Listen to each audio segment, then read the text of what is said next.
Ochalaba okwanjula n'embaga nga kukutuusibwako The City Bridals ku Kamukamu Plaza.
Olivia, kano Dennis Yangame kakugambe. Olivia. Kano Dennis Yangame kakugambe. Dennis Yangame kakugambe kano. Chino nange chimbuza, buli lunaku chinehonya. Tochikolo cha moto, buli lunaku nakumeranga moto. Kukulukutanga mazi, munaku wangu mamirira pakutunyo. Mbuka kunyweza ndalo. Osinome kukula, kafuye kama, njokola mbamuka.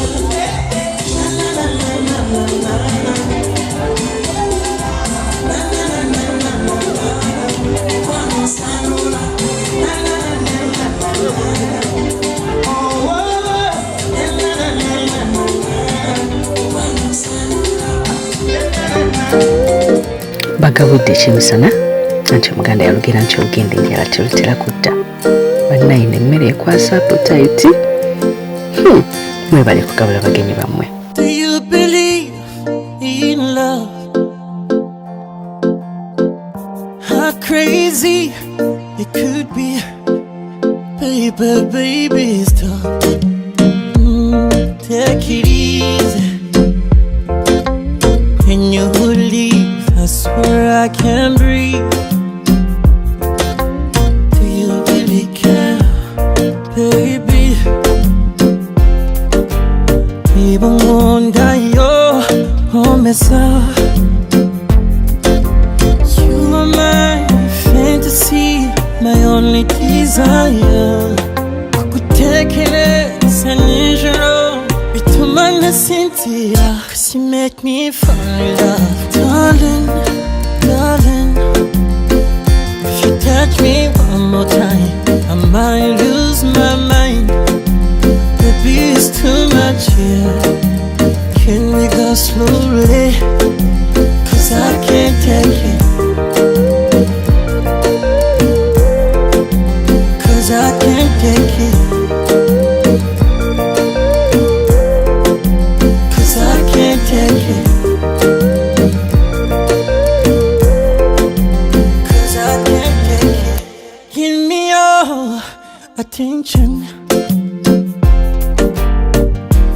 You got my affection, baby, and so good to Tasha. Took you now step by step on the beat. Put your night hand in hand in the street.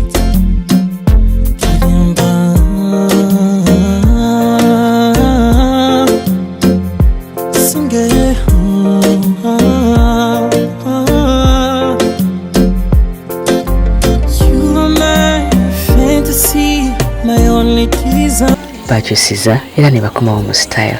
Omusajja ng'ayambadde ng'eby'eki Nigeria olwo ne bamuleetera omuyimbi we nyumira.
Basebo, banyabo, ab'emikwano, abooluganda, mikwano gyaffe, mwebale nnyo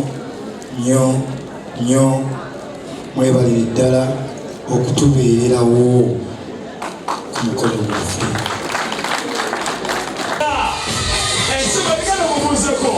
Ensiba nowebeera kwini yamusindise genda ombeererewo omwana wange sirina kyakukola beerawo ensi ekitegeere kolanga nnyo sente ensi ejja kukutegeera beeranga mwesigwa ensi ejja kukutegeera Christopher wuuyo yavudde Bungereza ne Combat Namba aze ku Twitter wano waje ensi ekimanyi gavumenti ya Bungereza ekimanyi nti yayogera nti bw'oba owesaayo ogwa ddyo kono takola ki. Mbadde mu bibuga bingi naye nga bwe mba nsaba nze nasulanga loono kayiwa naye nga kayiwa kabbiya akanywa nnyo nange nga nkanywa naye nga mugera yeebase nenjogerako ne Mukama Katonda wange. Kati buli kyenjagala okwogera ku lunaku nga luno mu bwangu obw'ekitalo setutasula kubira oluyimba olwo nsooke ntereeze Mukama Katonda. Kolonga gutuuka ku nkomereyo Mwami King Mijo yeebaza Mukama Katonda lw'ekula lyamutuusizzaako. Kyo nno kirungi ensonga lwaki ababiri bano bajja kweyongera okuba ne ssente kwa Katonda tebakola ki tebamwerabira.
Abakulu bano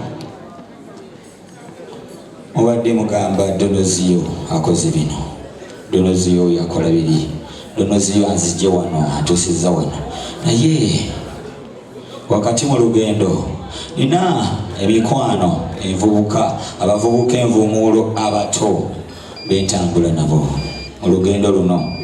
Omukulu Vincent nsaba obuuze ku bantu ebigambo bya all of 5 sola byogera kubimalayo obudde basebo ne banyabo okusoka kwa byonna twebaza Katonda atukuumi natusesa wano nga tuli balamu. Twebaza nnyo Katonda kuba olunaku luno yalumanya era takkiriza mulabe sitaani kulutaataaganya. Tukubire Katonda mu ngalo. Twagala okwebaza ennyo olwa buli ssekinnoomu. Emikolo tegiba mingi nnyo gye tubeera ku kutuusa essaawa nga zino abantu ne basigala nga bakyaliwo naddala ng'enkya tulina okuzzaayo abaana ku ssomero. Basebo ne bannyabo tusiimye nnyo, tusiimidde ddala Mukama Katonda abatusasuliremu. Basaze keeki ng'akabonero ak'obuwanguzi era ne bagabula n'abantu baabwe abadde bazze ku mukolo.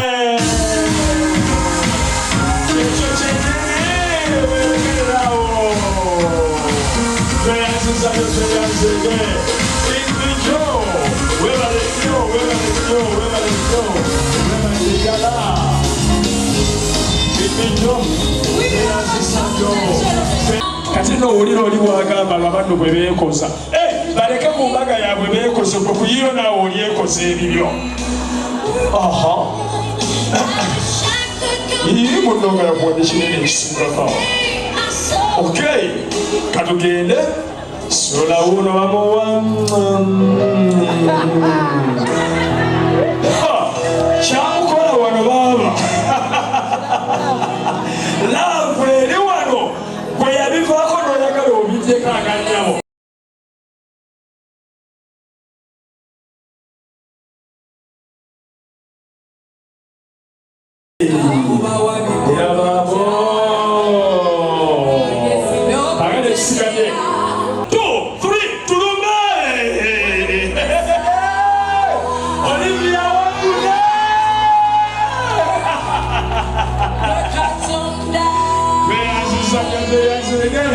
Tusituke tugende tugabula abazadde baffe tugende.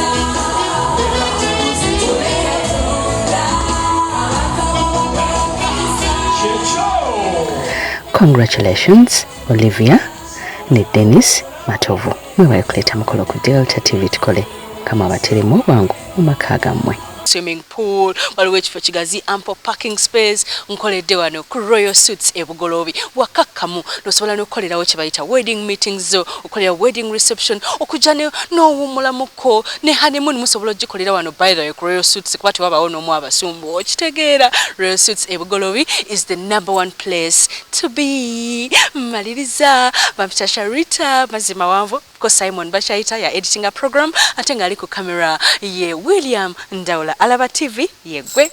Bye bye. Obadde olaba okwanjula n'embaga nga kukutuusibwako The City Bridals ku Kamukamu Plaza.